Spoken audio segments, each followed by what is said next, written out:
Okay, so today we're going to dive into the lyrical evolution of the artist Clairo.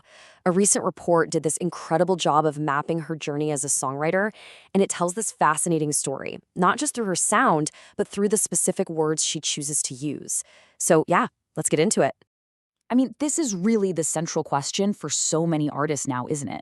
It's this constant tightrope walk between being truly personal and having the whole world consume it.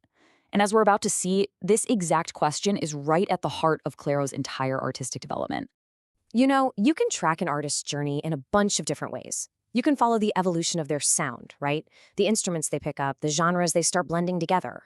You could even look at their style, their whole visual aesthetic, but today we're zeroing in on what might be the most direct window into an artist's world, their lyrics.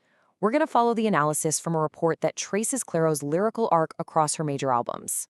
So, this report breaks her story down into 3 really clear chapters. It kicks off with a phase they call guardedness, then it moves into a big shift towards proximity, and it all wraps up with a reflection on the cost. Let's start right at the beginning. All right, Chapter 1, Guardedness. Here, we're digging into the lyrical themes from her album Charm. This is where the whole story begins, with her early work, and it's defined by a very specific lyrical style. So, what exactly do we mean by guardedness? Well, think of it like songwriting from the outside looking in.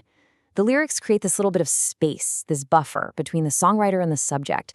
She's using ambiguity and observation, almost like a form of emotional protection. And you can see exactly how this works in the lyrics from this time. There's this very noticeable emotional distance. She often uses pronouns like she or they instead of getting personal with I or you. It's more like she's telling stories about other people rather than confessing her own feelings. It's storytelling from a safe distance, painting a scene for us to watch. Okay, on to Chapter 2, Proximity, which covers the lyrical shift in the album Immunity, because of course that guardedness wasn't going to last. With this album, there's a huge change. Those lyrical walls start to come down, and she moves into a whole new phase the report calls proximity. And proximity is pretty much what it sounds like. It's all about closing that emotional gap we were just talking about. It's a big move from just observing to actually participating.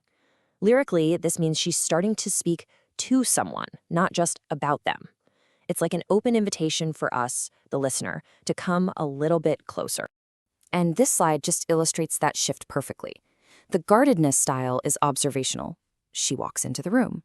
But with proximity, it becomes a direct address. When you walk into the room, that tiny one-word change from she to you flips the entire emotional dynamic on its head. All of a sudden, you're not just an observer anymore. It feels like she's talking directly to you. And hey, this isn't just a vibe or a feeling. The data actually backs it all up. The analysis found a huge jump in the use of personal pronouns, I and you, between the 2 albums. This chart makes it totally clear. This was a very conscious, very real choice to get more personal and more direct. Which brings us to our 3rd and final chapter, the cost. This is all about reflecting on the consequences in the album Sling. Because what happens after you tear down those walls?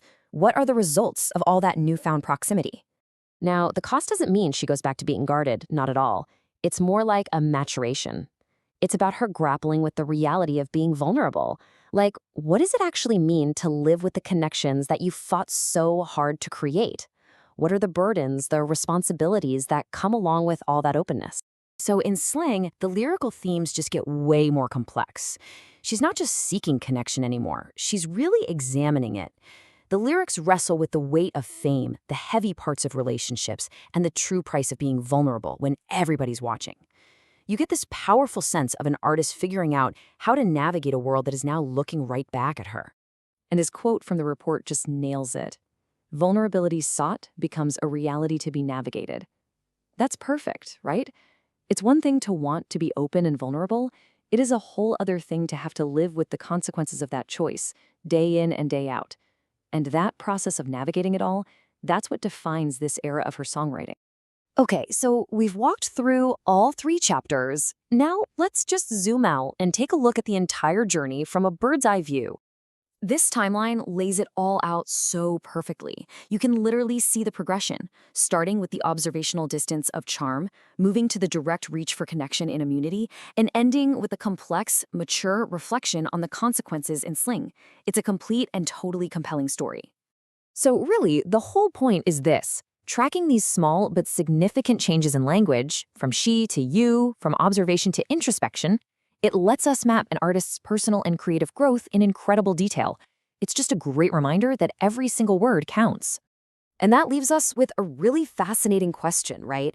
If this three-act structure is the story so far, what does the fourth act look like? Will it be a blend of all these themes or a total departure into something new? I guess the cool part is, the next time you listen to our work, you'll have a whole new set of tools to try and find out.